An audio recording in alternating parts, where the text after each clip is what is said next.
그래서 복음서에서 우리가 이제 복음서의 계보를 이제 보고 있는데, 계보 가운데 이제 역대상 같은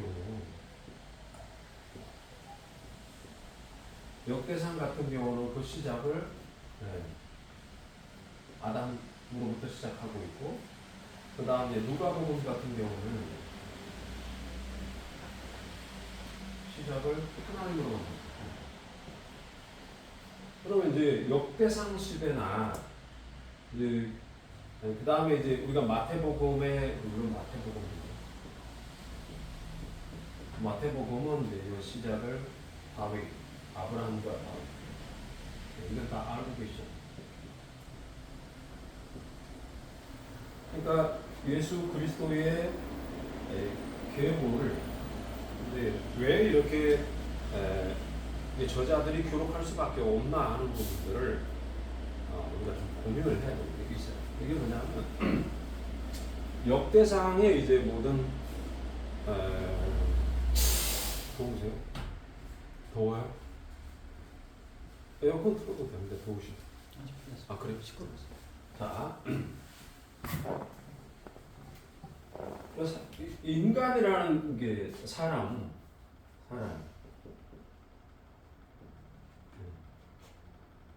사람이 살아가는 모든 현장과 현실 속에는 여기 뭐가 있냐면 이렇게 죄가 여기 항상 사람 속에 들어와 있어요.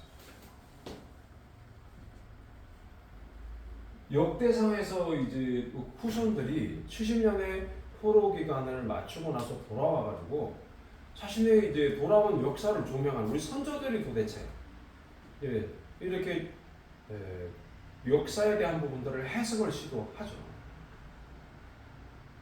해석을 시도하는데 자신들의 삶은 우상 숭배고 그리고 오늘 시편 시편의 이렇게 내용을 보면 다윗이 살아가는 모든 삶의 현장들이 권력자들이 약자들을 누르고, 그러니까 공평과 공정이 없는 그런 시대가 계속해서 이어졌어요. 그러니까 공평과 공정이 없는 그런 시대 속에서 여기에 맞물려서 그러면 이런 문제들이 왜 일어나는가에 대한 고민을 선지자들은 하나님을 이제 버리고 신적 지식이라고 해요. 하나님에 대한 지식을 없애버리고 이것이 아니라 자기 중심으로 갔다. 이것을 끊임없이 지적하는 거예요. 근데 자기 중심으로 간 것을 이거를 우상이라 말하고 이거를 미점으로 가면 숭배가 되는 거예요. 이런 사람들이 계속해서 일수가 있어요. 근데 이것이 뭐와 맞물리냐면 이게 정치적 요소하고 맞물려요. 그러니까 그 당시에 모든 중동의 근동 지역의 이제 정치 구조는 여기가 종교하고 맞물려 있어요. 종교하고 맞물려 있다 보니까 조그마한 이스라엘 같은 경우는 자신들의 살아남는 전략을 생각할 수밖에 없어요. 우리나라하고 똑같단 말이에요. 우리나라하고 똑같은 그런 위치 속에서 살아나갈 수 있는 방법은 근거리 외교를 하냐? 미국하고 손잡느냐, 아니면 중국하고 손잡느냐, 이런 문제들이 왜 없었겠냐고. 똑같이 이제 이집트냐, 아니면 아수르냐. 이집트와 아수르에 대한 부분들이 주로, 그렇죠? 역사 속에 많이 등장하는 나라들. 이쪽으로 갈까? 그러니까 이쪽이 공격하면 이쪽으로 갈까? 이쪽이 공격하면 이쪽으로 갈까? 근데 이집트는 예전에 함께 살아봤던 나라이기 때문에 여기 이제 요 사이에 아수르가 딱 이스라엘이 있으면 이집트와 아수르가 싸우면 바벨론이 이스라엘이 쑥대밭이 됩니다. 이집트하고 바벨론하고 싸우면 역시 이스라엘 쑥대밭이 되고, 페르시아하고 싸워도 쑥대밭이 되고, 헬라하고 싸워도 쑥대밭이 되고, 로마하고 싸워도 마찬가지. 근데 이런 부분들이 역사적 지정학적 위치에 따라서 나타나는 이 현실들이 이스라엘이 갖고 있는 문제잖아요. 그런데도 불구하고 살아남기 위해서 어쨌든 자기 편으로 땡기다 보니까 뭐가 들어오냐면 우상이 들어오죠. 그 나라의 우상이 종교가 들어온다. 그러니까 이스라엘의 문제는 뭐냐면 진리냐, 진리하고 비진리를 합할 거냐 말 거냐에 대한 굉장히 중요한 문제점 속에 직면하는 거예요. 그러니까 진리의 밭에 비진리가 들어와가지고 일단 이 부분들이 가장 큰 해결책이었다. 문제점이었다. 그러니까 이런 문제점들 가운데서 70년의 세월을 보내고 나니까 그럼 뭐냐? 그럼 우리가 이대로 자폭해서 죽을 거냐? 죄 때문에 우리가 죽어야 하느냐? 아니다. 하나님은 우리에게 사랑이시라고 분명히 말씀해 주셨다. 그럼 이 비진리 가운데서 뭐를 고민해요? 이게 섞여 있을 때에 심판이 오고, 심판 속에서 자신의 죄를 깨닫고 결국은 예수 그리스도에게로 돌아가자는 쪽으로 결론을 내요. 그러면 계보를 쓸 때 뭐를 쓰느냐? 믿음 안에서 살려고 몸부림치려고 하는 이 부분들을 그 계보의 인물 속에서 이스라엘을 투영시킨다. 그러니까 어떤 사람들은 있고 어떤 사람은 빠지고, 저 사람들이 있어야 되는데 없고, 이런 경우가 있다. 그게 뭐냐면 우리의 신앙의 순수성을 우리는 찾아보자. 나를 몸부림치는 거야. 그래서 역대상의 계보를 만들어서 아담까지 올려놨는데, 그러면 그렇게 찾았으면, 역사의 계보를 만들었으면, 그럼 그게 이어져서 유다가 없어지면 안 되는 거잖아요. 그렇죠? 이스라엘도 없어지면 안 되는 거고. 근데 결국은 또 어떻게 해요? 신라 같은 희망으로 주께로 돌아가고자 하는 이 열망도 잠시 또 다른 강대국이 일어납니다. 페르시아, 그 다음에 헬라, 로마. 물론 이제 요 페르시아 시대 때 이제 다리오 왕 때 돌아오는, 다리오가 아니라 무슨 왕이죠?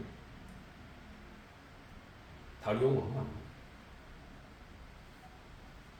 아니 갑자기 생각이 안 나요.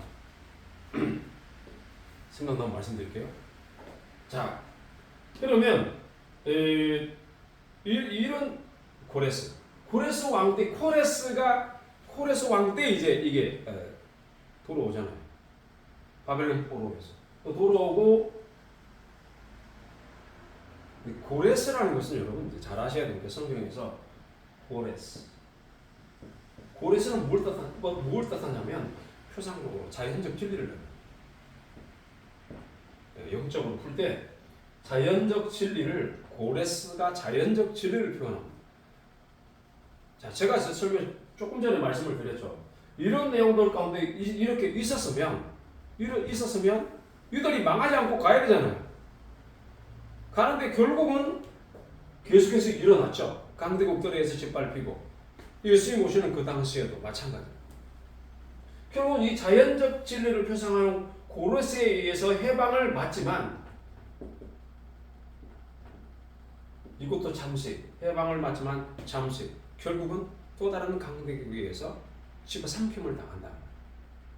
근데 그 속에서 이 자연적 진리 가운데서 이 속에서 뭐가 흘러가냐면 결국은 메시아에 대한 대망을 가질 수밖에 없는 거다. 그러면 계보가 뜻하는 가장 큰 것은 뭐냐면 메시아가 누구냐에 대한 질문으로 모아지죠.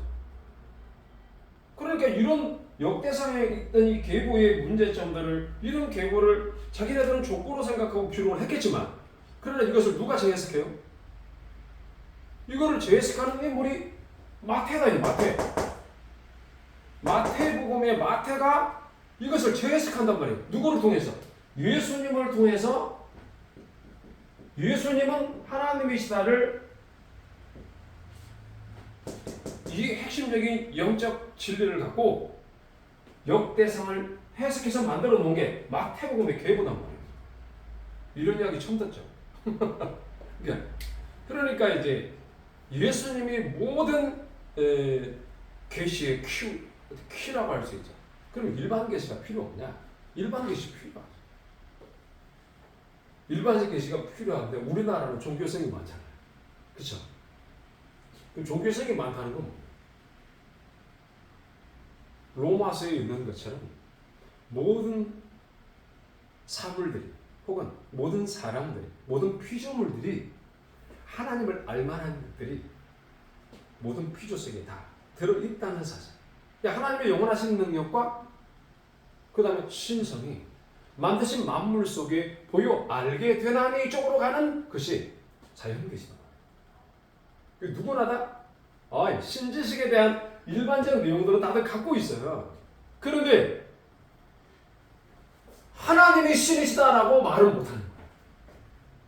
그러니까 일반적 신지식을 갖고 있고 나름 깨달음을 갖고 있어도 그것이 우리를 영생으로 인도하지 못한다. 그러니까 말씀하신 하나님으로 오셔야 하니까 구별되고 특별한 게 있어요. 그래서 이제 자연계시로도 충분하지만 불충분성을 이야기할 때는 구원론적 측면이다. 그리고 구원론적인 측면은 뭘 요구하냐? 신론적 측면이다. 삼위일체 하나님에 대한 부분들이 이해가 안 되면 이 진리가 우리의 기초로 돌아오지 안 되는 거예요. 한번 보세요. 양심이 언제 생겼을까? 양심이 언제 생겼어요? 네? 인간 창기. 이게 이제 양심이 언제 생겼을까? 제가 이제 오다가 책을 하나 읽었는데 우리 김영기 교수님 있잖아요. 조신학서로 그저 있다가 기가 막히게 하나 발견한 학교 다닐 때 내가 배웠던 것 같은데 이거를 내가 잊어먹고 있었던 거지. 선악과를 따먹는 순간에 양심이 생겨. 선악과를 먹는 순간에 죄를 지었을 때 양심이 그렇죠. 양심이 감옥이잖아요. 그러니까 그걸로도 이제 안 되는 거예요. 이제 양심이 주어져도 내 마음에 드는 사람한테는 주지만 마음에 안 드는 사람한테는 안 줄 수 있는 거잖아요. 우리는 그거를 자유라는 이름으로 나는 표현을 하지만 그러나 공평과 공정하면서는 문제가 되는 거예요. 그러니까 누구에게는 맞는 거고 누구에게는 맞지 않는 거죠. 그러면 구원이 뭐냐? 구원을 얻는데 그럼 양심의 기능을 갖고 그 구원에 이르를 수 있는가? No, 안 된다. 그래서 죄의 문제를 해결이 안 되는 거예요. 그러니까 주님께서 모든 사람들을 죄 아래 가두었다는 의미 자체는 사실은 선악과를 딱 따먹고 나서 양심이 공격하는 그 공격 아래 늘 갇혀 산다. 이제 그런 부분들이 딱 제가 발견을 해서 맞구나. 동의한다. 양심이라는 것은 그렇게 보는 견해도 있다. 물론 이제 어떤 학자로서의 견해 차이긴 하다. 근데 저는 제가 생각하는 양심은 두 가지가 있어요. 하나는 하트. 그 다음에 양심은 consciousness. 그러니까 사이언스가 쌓여서 하나 된 것을 칸이라는 말을 쓴단 말이에요. 그래서 conscience 이게 읽으면 consciousness. 그러니까 양심이라는 건 내가 태어나면서 눈으로 보고 귀로 듣고 체험하여 경험된 모든 지적 체계가 이걸 양심이라고 본단 말이에요. 이거를 science knowledge라고 해요. 과학적인 지식이다. 과학적인 지식이라고 해서 내가 살아가면서 체득된 거예요. 생득된 게 아니고. 생득되었다라는 말은 신지식에 대한 거죠. 생득. 태어나면서부터 갖고 온 거예요. 우리 안에 하나님이 계시다. 신이 계시다, 신이 존재한다는 것은 태어날 때부터 가지고 나온다고. 이게 유전적인 것, 창조설에도 이제 이 두 가지가, 세 가지가 있긴 한데, 하나는 이제 유전설을 이야기하고 있고, 그 다음에 창조설을 이야기하고 있지만, 그러나 어쨌든 유전적인 것들을 이야기할 때는 그것도 유전된다. 엄마로부터 온다. 이렇게 보는 시각도 있어요. 그러니까 어쨌든 그러면 양심은 뭐가 양심이야? 내가 태어나서 경험되었던 아무것도 모르다가 점점 지식이 쌓여서 지혜가 생기기 시작하면서 축적된 이 지식들이 과연 나를 구원에 이르게 할 수 있나? 없다. 도덕적이고 윤리적으로는 가는데 조금 도움은 될 수 있어요. 그 부분들이. 양심. 그래서 양심은 기를 양자를 쓰잖아요. 길러지는 거다. 길러지는. 뭘로? 여러분들이 살아오면서 그 과학적인 어떤 내용들 데이터 속에 채워지는 거. 전부 다 과학이잖아요. 한번 보세요. 엄마 아버지가 말하는 건 다 과학이죠, 뭐야. 그렇죠? 그런 것들이 이제 보고 들어서 내 안에 쌓여서 이거는 consciousness다. 그러나 하나님이 우리를 재생시키시고 우리를 재창조시키셔서 하나님의 뜻을 행할 수 있도록 하는 것은 그 마음을 갖게 하는 heart다. heart. consciousness가 아니다. 네. 그 부분은 제가 좀 달라요. 그 김영규 교수님하고 주장하는 거 좀 다르게 제가 이야기합니다. 예. 양심은 이제 딱 선악과를 먹지 말라고 하는데 먹었을 때 양심이 생겼다고 하는 그런 이들은 이제 옳고 그름의 논리, 이제 선악에 대한 판별을 이야기하는 것들이라고 볼 수 있지만, 그러나 그런 부분들은 우리 전사님이 이야기했듯이 처음부터 있는 기능에 왜곡된 현상을 이렇게 볼 수 있는 거죠. 그러니까 판단이라는 거, 내가 옳고 그름을 판단하는 것은 내게 있는 것이 아니라 하나님께 있다. 그렇죠? 하나님께 있다에 대한 그런 부분들을 근거로 해서 가야 되는데, 그게 아니라 내 양심의 기능에 의해서 이거를 할 수 있고 안 할 수 있다. 뭐 이런 개념은 아니야. 그러면은 이제 그런 의미에서 우리가 이런 예수님이 하나님이시다는 이 내용들에 대한 부분들을 마태가 예수님을 만나고 나서 이걸 확인하는 거예요. 확인하고 나니까 와. 그래서 유대인들아 정신 좀 차려. 우리가 갖고 있는 이 예수님은 이미 언약 가운데 오시겠다고 약속하신 바로 그분이야. 바로 그다. 유대인들이 질문했잖아요. 너는 누구냐? 나는 처음부터 너희에게 말하였다. 요한복음에서 나는 처음부터 너희에게 말하여온 자다. 내가 곧 말씀이라는 거예요. 네, 그래서 그 부분들에 대한 가장 중요한 계보의 중심으로서 예수 그리스도가 온다. 그러니까 예수님의 계보 안에는 별점들이 많잖아요. 응? 그러니까 그 시아버지하고의 관계 속에서 부적절한 관계 속에 있는 사람도 있고, 라합이라는 인물도 있고, 이런 부분들이 있고, 다윗같이 바세바를 절대로 바세바로부터 이게 이렇게 솔로몬을 아까 말을 안 했다고 그랬죠. 왜 마태는 우리아의 아내라고 굳이 그렇게 아픈 마음의 상처를 확 찌르는 것을 찌르면서 우리아의 아내라고 했단 말이에요. 바세바의 아내를 이렇게 바세바로부터 솔로몬을 이게 아니고 우리아의 아내로. 바세바는 쏙 들어가고 우리아가 강조돼요. 왜 강조해야 될까? 다윗도 답이 아니라는 거예요. 다윗은 죄인이라는 거야. 그러면 무엇이 우리를 의롭게 하느냐 할 때 하나님이 주신 말씀과 그 말씀의 내용, 그 하나님 그분 자체, 우리 하나님 그분 자체, 그리고 그 하나님 주신 계시와 계시의 성격, 이거다. 그건 뭐예요? 계시와 계시의 성격. 예수님이 하나님이신 거죠. 그러나 모든 역사 속에서 뭘 증명하냐면 예수님이 하나님이신 것을 증명하고 있다는 거예요. 이런 증명들이 오늘 이 시대에도 똑같다는 거예요. 똑같다. 그래서 가만히 있어요. 지금. 가만히 있어요. 제가 이런 이야기를 하면 놀랄 수도 있지만 대한독립 만세해서 우리나라 독립된 거 아니에요.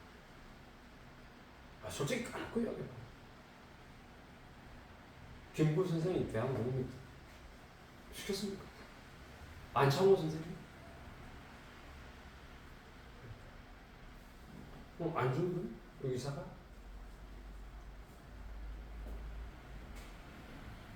우리가 한 게 아니고 하나님이 다른 세력을 통해서 하게 만든 거예요. 우리는 그냥 공을 못 얻었어요. 물론 희생도 있고 어려움도 많이 따라지만 저는 그런 이야기를 해요. 왜 그런 이야기를 해요? 민족주의 내려오지 말아요. 내 생명을 지금 보존하고 아껴서 진리를 감싸 안고 나는 심장과 같은 역할을 하고 그 속에 있어줘야 된단 말이에요. 이 속에. 심장이 바깥으로 튀어나오면 안 돼요. 심장이 바깥으로 튀어나온 것은 딱 하나예요. 어디? 하나님의 나라. 우리의 몸은 없어져요. 몸의 실체가 뭐예요? 영이잖아요. 영이 몸의 실체란 말이에요. 이게 만약에 감각이 진짜라 그러면 죽으면 내가 죽을 때 나 죽는다 감각아 내가 죽을게 만져봐 감각이 감각이 없네 이게 감각이 실체라면 죽는다는 말이 없어야죠. 감각의 실체가 아니라 감각의 실체는 그 감각의 실체는 영이고 생명이고 이 모든 섬유조직과 세포 모든 조직은 뭐예요? 그 영적인 하나님의 생명이 그게 활착되어 있는 거란 말이에요. 씨가 땅속에 떨어져서 맨 마지막으로 최종적으로 가는 게 어디예요? 열매죠. 씨의 외관은 뭐예요? 씨의 아웃월드는 열매잖아요. 복숭아잖아요. 복숭아 씨는 인월드지. 내부로 향한단 말이에요. 외부로 향하냐. 그러니까 내분이냐 외분이냐. 그 결국은 끝에 열매로 나타나는 건 뭐라고 하느냐? 이거 표상이다 이렇게 말해요. 그럼 뭐가 본질이에요? 씨가 본질이죠. 그 씨가 본질이기 때문에 사람도 똑같이 삼성천을 갔다 왔던 바울이 뭐라고 해요? 사람도 씨라고 말하잖아. 씨. 응? 씨. 나를 심어서 썩지 않을 것으로 심는다. 이건 뭐예요? 나를 씹어보는 거잖아요. 그럼 썩지 않는 게 뭐예요? 실체죠. 몸은 썩어서 가는 거예요. 흙으로 가는 거예요. 지금 우리의 이제 길거리에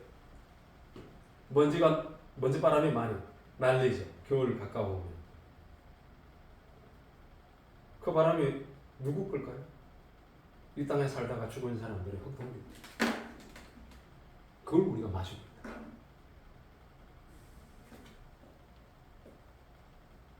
실체는 영이다. 영혼이 진짜 실체. 그러나 이제 개혁파 교회에서는 개혁주의 교리에서는 뭐가 있냐면 몸이 영화한다. 그래서 영과 하나가 된다. 하는 부분들을 교리로 갖고 있어요. 그러나 우리는 그것도 중요하고 또 한 가지는 또 성경을 보면 우리 몸 자체가 몸은 썩는다. 육은 썩는다.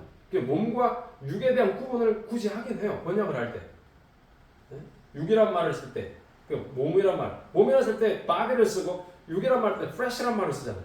그러니까 이런 부분의 차이점을 해서 구분을 하는데 부활의 몸을 body라고 이렇게 표현하기도 하고 그냥 육은 썩는 거는 이제 flesh란 말을 이제 표현을 하게 돼요. 근데 이제 그런 부분들이 이제 나름 구분하려고 애를 쓰지만 그러나 사도 바울이 삼천ton을 갔다 와가지고 보니까 실체는 영이더라. 이걸 알게 된 거예요. 그러니까 이들을 데리고 데살로니가에서는 그냥 주님 오신다고 막 이야기를 하다가 주님 오시기 전에 본인이 먼저 죽어버리니까 이게 무엇이 하는 거잖아요. 결국은 주님께로 좀 가서 천국에 있을 거 아니겠습니까? 사도 바울이 천국 안 갔다 그러면 이상한 사람이 되는 거예요. 그렇죠?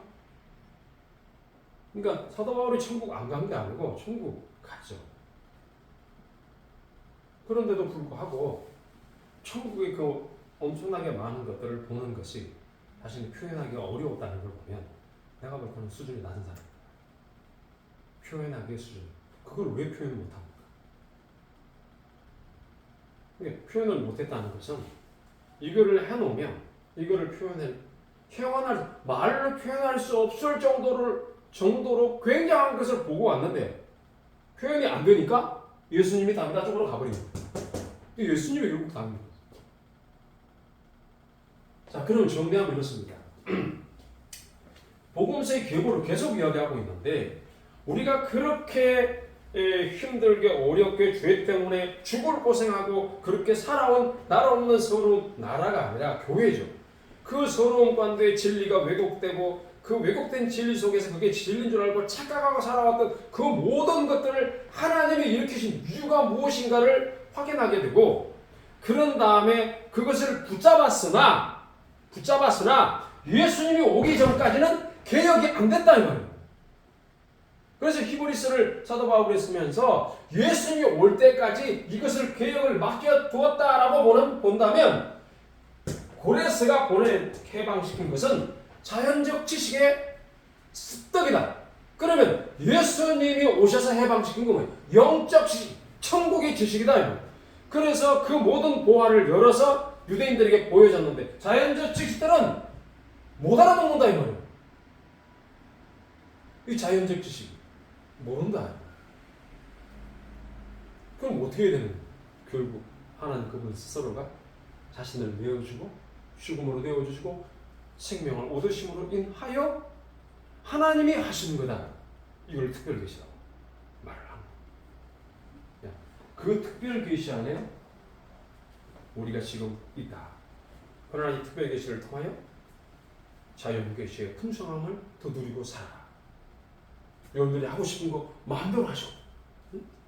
저는 커피를 좋아하니까 커피를 마음대로 하고 어떤 분은 낚시를 좋아하는데 낚시 마음대로 하고 어디를 가든지 재밌고 즐겁게 행복하게 응? 그렇게 사시고 단 죄 짓는 것 악을 행하는 것 빼고 다 즐겁게 하시고 이게 하나님의 나라입니다. 근데 그걸 누리지 못하면 천국 가도 못 누려요. 죄송하지. 누리자. 주님이 우리의 마음속으로 그럴 때는 이제 주님께 나아가서 이제 도움을 요청해. 주님 어떻게 할까요? 어떻게 할까요? 기다려야지. 우리가 그냥 성전이니까 빼가지고 빠닥빠닥빠닥 이렇게 갈 게 아니고 기다려야지. 주님 어떻게 할까?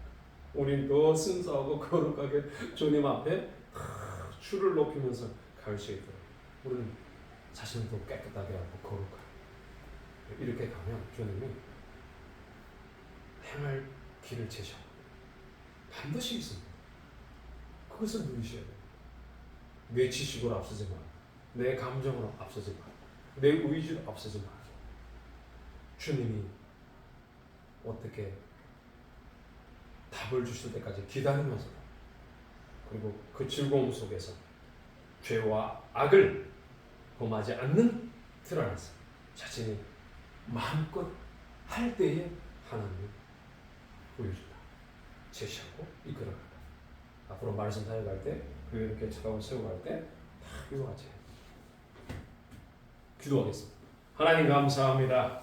은혜로 우리를 붙잡으시고 주님만이 하나님이신 것을 우리가 고백하고 계시의 기록으로 남겨진 글자로 남아진 성경이 우리에게 보여지고 또 가리키는 이 모든 하나님에 관한 지식을 우리가 잘 알고 먼저 저희들이 그렇게 살아가고 그리고 삶 속에서 아내와 자녀들을 향해서 하나님의 사랑과 그 사랑이 넘쳐남을 서로 경험하고 위해주고 그래서 장차 맡겨진 하나님의 사람들을 잘 양무리하고 이끌어갈 수 있도록 저들을 성장, 성숙시켜 주옵소서.